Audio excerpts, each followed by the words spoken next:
Hello, good evening everyone.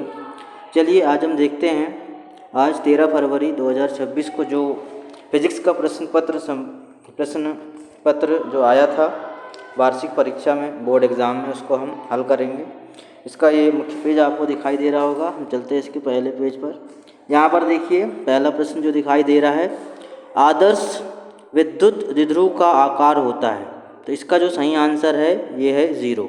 क्या है इसका सही आंसर? इसका सही आंसर है 0, शून्य आएगा। ठीक है, ये हो जाएगा। फिर पृथ्वी का मानक विभव कितना माना गया है? 0 माना गया है। अवरक्त तरंगों की तरंग दैर्ध्य परास कितनी होती है? तो अवरक्त तरंगों की जो तरंग दैर्ध्य परास है वो होती है 700 नैनोमीटर से 1 मिलीमीटर तक। 700 नैनोमीटर से 1 मिलीमीटर तक होती है। अगला प्रश्न है, यदि आपतन कोण का मान पृथ्वी किसी तल के लिए 60 अंश है तो उस तल पर परावर्तन कोण, तो परावर्तन के नियम से I बराबर होता है R, तो जितना आपतन कोण होगा उतना ही क्या होगा इसका परावर्तन कोण, मतलब चौथा नंबर का सही आंसर। इलेक्ट्रॉन का विशिष्ट आवेश कितना होता है? तो इलेक्ट्रॉन का विशिष्ट आवेश का जो सूत्र है ये होता है इलेक्ट्रॉन का आवेश बटे इलेक्ट्रॉन का द्रव्यमान। यदि इस फार्मूले से हम निकालेंगे तो क्या मिल जाएगा? इसका विशिष्ट आवेश, और इसकी वैल्यू जो आती है वो आती है 1.76 × 10⁻11 कूलाम प्रति किलोग्राम। ठीक है, तो तीसरा नंबर का इसका सही है। चौथा है, पीएन संधि डायोड में अवक्षय परत की मोटाई, तो ये होती है 1 माइक्रोमीटर। दूसरे नंबर का सही है। फिर इसके बाद में अगले प्रश्न की ओर चलते हैं हम। अगला प्रश्न जो है आपके सामने दूसरा नंबर का दिखाई दे रहा है, विद्युत फ्लक्स का मात्रक क्या होगा? तो विद्युत फ्लक्स का जो मात्रक होता है ये होता है चौथे नंबर का, तो ये हो जाएगा चौथा नंबर का पहले का चौथा।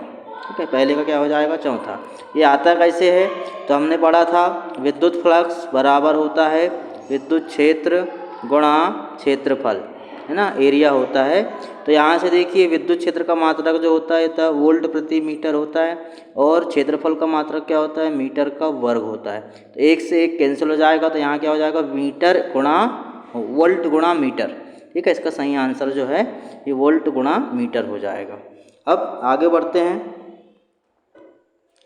दूसरा जो है विभव प्रवणता का मात्रक क्या होता है? विभव प्रवणता बराबर V बराबर होता है, विभव प्रवणता जो होती है वो होती है dV/dL। विभव प्रवणता dV/dL, तो V का मात्रक हो जाएगा वोल्ट। ठीक है, वोल्ट, और L का मात्रक हो जाएगा मीटर, तो वोल्ट पर मीटर इसका सही आंसर हो जाएगा। तो इसका जो सही आंसर है ये दूसरा हो जाएगा। ठीक है, वोल्ट इंटू मीटर इन्वर्स, देखिए यहाँ पर इन्वर्स लगा हुआ है। अब आगे बढ़ते हैं। तीसरा वाला जो है हमारे पास में, तीसरा वाला जो है चुंबकीय फ्लक्स का मात्रक क्या हो जाएगा? ये हो जाएगा वोल्ट इंटू सेकेंड। क्या हो जाएगा? Volt into second. ये कैसे आता है? तो चुंबकीय फ्लक्स फाई बराबर होता है चुंबकीय क्षेत्र गुणा, है ना, एरिया का, ये क्षेत्रफल का गुणा हो जाएगा चुंबकीय क्षेत्र में, तो ये हो जाता है। पर यहाँ पर चूंकि इसने विद्युत वाहक बल के रूप में दिया है तो हम इस फार्मूले को यूज़ नहीं कर सकते। तो कौन सा फार्मूला यूज़ करेंगे हम? तो यहाँ पर हम फैराडे का जो नियम है उसको यूज़ करेंगे। तो फैराडे के नियम से E बराबर क्या होता है? फैराडे के नियम से जो है E बराबर होता है d∅/dt, है ना, चुंबकीय फ्लक्स में परिवर्तन की दर। तो हमको चुंबकीय फ्लक्स फाई का मात्रक निकालना है, तो टी को इधर पक्षांतर कर दो तो ये हो जाएगा विद्युत वाहक बल का मात्रक वोल्ट, और ये समय इधर आ जाएगा तो समय का मात्रक हो जाएगा सेकंड। तो वोल्ट इंटू सेकेंड इसका सही आंसर हो जाएगा तीसरे वाले का। आगे बढ़ते हैं। चौथे नंबर में गतिक विद्युत वाहक बल। तो विद्युत वाहक बल का जो मात्रक होता है ये तो आपको मालूम है, ये होता है वोल्ट। तो ये हो जाएगा चौथे का मात्रक है, ये हमारे पास में प्राप्त हो जाएगा वोल्ट। ठीक है, ये लास्ट वाला। अब परिनालिका के अंदर चुंबकीय क्षेत्र कितना होता है? तो परिनालिका के अंदर जो चुंबकीय क्षेत्र होता है इसका फार्मूला होता है ये फर्स्ट वाला μ0 Ni, और चौथा वाला लास्ट वाला जो है परिनालिका के किसी एक सिरे पर चुंबकीय क्षेत्र। तो किसी एक सिरे पे चुंबकीय क्षेत्र जो हो जाएगा ये हो जाएगा आपका कौन से नंबर का हो जाएगा? ये तीसरे नंबर का μ0 Ni/2। ठीक है, तो ये इसके सभी आंसर हमने नोट कर लिए। आगे बढ़ते हैं अगले प्रश्न की ओर। तो अगला प्रश्न क्या है? प्रत्येक प्रश्न के लिए एक वाक्य में उत्तर देना है। धारा घनत्व, विशिष्ट चालकता और विद्युत क्षेत्र की तीव्रता, है ना, इनमें क्या संबंध होता है? तो ये बताना था हमको। तो धारा घनत्व को हम J से दर्शाते हैं, तो J बराबर चालकता ठीक है। तो चालकता जो होती है वो सिग्मा होती है, विशिष्ट चालकता, और विद्युत क्षेत्र जो होता है वो ई होता है। तो ये इस प्रकार से हम J बराबर सिग्मा ई, ये ओम का सदिश रूप का ओम का सदिश रूप है ओम के नियम का, ठीक है। चलिए इसका आंसर ये हो जाएगा। अब चुंबकनशीलता का विमीय सूत्र क्या होता है? तो चुंबकनशीलता का विमीय सूत्र हम किसी भी फार्मूले से निकाल सकते हैं। चुंबकनशीलता का विमीय सूत्र जो है हम किसी भी फार्मूले से निकाल सकते हैं। जैसे कि हम यहाँ पर बायो-सावर्ट का नियम ही ले लेते हैं। बायो-सावर्ट के नियम में क्या होता है?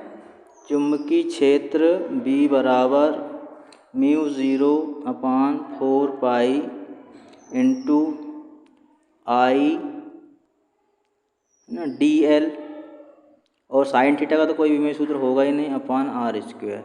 इसको यदि हम सबके विमीय सूत्र यहाँ पर रखें तो μ0 का निकालना है हमको। तो μ0 का क्या हो जाएगा यहाँ से? तो μ0 बराबर चुंबकीय क्षेत्र का विमीय सूत्र अपान ये सब निकाल लेंगे हम, ठीक है। यहाँ से यदि हम μ0 का निकालेंगे तो μ0 इक्वल हो जाएगा चुंबकीय क्षेत्र इंटू r² अपान ये हो जाएगा I इंटू dl। अब यहाँ पर देखिए सबके विमीय सूत्र रख देंगे। चुंबकीय क्षेत्र का विमीय सूत्र होता है mL0 ना T-2 और हो जाएगा A-1, ये हो जाएगा चुंबकीय क्षेत्र का। फिर यहाँ पर देखिए r² मतलब L का स्क्वायर हो जाएगा अपान यहाँ पर I का हो जाएगा A और यहाँ पर L का हो जाएगा L, ठीक है। तो एक L से एक L कैंसिल हो जाएगा और ये A ऊपर जाएगा। तो इसका जो फाइनल आंसर है वो क्या प्राप्त होने वाला है? वो प्राप्त होने वाला है mL0 नहीं, L यहाँ एक बचेगा तो ये 0 नहीं होगा, mL1 T-2 और A यहाँ -1 है और नीचे वाला ऊपर जाएगा तो जाएगा A-2, ठीक है। तो ये इसका फाइनल आंसर हो जाएगा mL-T-2 A-2 चुंबकनशीलता का विमीय सूत्र। अगला प्रश्न क्या है? LCR परिपथ की प्रतिबाधा का सूत्र क्या है? तो LCR परिपथ की जो प्रतिबाधा होती है ZLRC बराबर ये हो जाएगा √R² plus XL minus XC पूरे का होल स्क्वायर, ये इसका फार्मूला आ जाता है। इसको लिख दीजिएगा और इसको हल करके भी लिख सकते हैं। अब आगे बढ़ते हैं हम। प्रकाश के अपवर्तन घटना में कौन सा गुण अपरिवर्तित रहता है? तो जब प्रकाश का अपवर्तन होता है तो जो उसकी आवृत्ति होती है ना, आवृत्ति में कोई भी परिवर्तन नहीं होता, वो जैसे कि वैसी रहती है। तो ये इसका आंसर हो जाएगा आवृत्ति। अगला प्रश्न जो है, पी प्रकार के अर्धचालक में बहुसंख्यक आवेशवाहक होते हैं। पी प्रकार, पी में पॉजिटिव मतलब हो जाएगा होल, इसका आंसर क्या हो जाएगा? होल, ठीक है। सही आंसर इसका होल है। तो ये हमारे एक शब्द में वाक्य वाले भी हो गए। खाली स्थान की ओर, उचित शब्द के द्वारा रिक्त स्थानों की पूर्ति कीजिए। चुंबकीय फ्लक्स घनत्व ये जो है सदिश राशि है। कैसी राशि है ये? सदिश राशि है, ठीक है, सदिश। जल शोधक में खालिस्तान किरणों के लैंपों का उपयोग जीवाणुओं को मारने के लिए अल्ट्रावायलेट मतलब पराबैंगनी किरणों का प्रयोग किया जाता है। अल्ट्रावायलेट किरणें, यूवी किरणें। फिर एक अद्रवित तरंग के लिए विस्थापन समय के साथ यादृच्छिक बदलता रहता है। यह सदैव तरंग संचरण की दिशा के लंबवत, कैसा होता है ये? तरंग संचरण की दिशा के लंबवत होता है, ठीक है। अगला है फोटॉन का विराम द्रव्यमान शून्य होता है।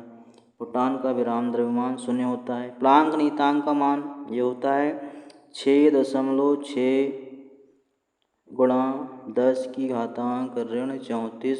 इसका मात्रक हो जाएगा जूल × सेकंड। क्या हो जाएगा इसका मात्रक? इसका मात्रक हो जाएगा जूल इंटू सेकेंड। अगला प्रश्न है, जर्मेनियम डायोड के लिए दहली वोल्टता का मान कितना है?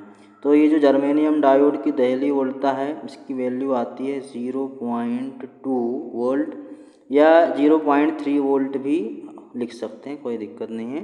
तो इसकी वैल्यू हो जाएगी। अब आगे बढ़ते हैं हम सत्य असत्य की ओर। गुरुत्वा कारक ω/L/R है, ठीक है, तो ये सत्य है। विवर्तन की घटना में ऊर्जा का पुनर्वितरण होता है, तो ये भी सत्य है, क्योंकि विवर्तन भी एक प्रकार का क्या है? व्यतिकरण है, ठीक है। तो ये भी सत्य है। उपयुक्त तापन के द्वारा मुक्त इलेक्ट्रॉनों को पर्याप्त तापीय ऊर्जा दी जा सकती है जिससे कि वे धातु के बाहर आ सके, ये भी सत्य है। गामा क्षय में निम्न ऊर्जा के फोटॉन उत्सर्जित होते हैं, ये असत्य है। अर्धचालकों का ताप बढ़ाने से उनकी चालकता कम हो जाती है, चालकता बढ़ जाती है, मतलब ये भी असत्य है। ठीक है, तो ये 3 सत्य हैं और 2 असत्य हैं। अब जो छोटे प्रश्न हैं 2 नंबर के, वो देखना चाहो तो आप यहाँ पर इसको पास करके देख सकते हो, ये प्रश्न दिए हुए हैं। ऐसे ही इसके बाद वाले प्रश्न जो हैं ये दिए हुए हैं।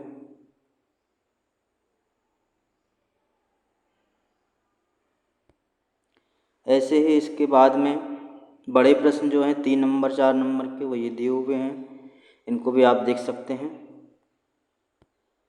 और लास्ट के जो 2 प्रश्न हैं ये भी आपके सामने प्रदर्शित हो रहे हैं, इनको भी आप पास करके देख सकते हैं कैसे कैसे आया था। ठीक है, तो ये था आज का क्वेश्चन पेपर जो कि बोर्ड परीक्षा में आया हुआ था। ओके, वीडियो देखने के लिए थैंक यू।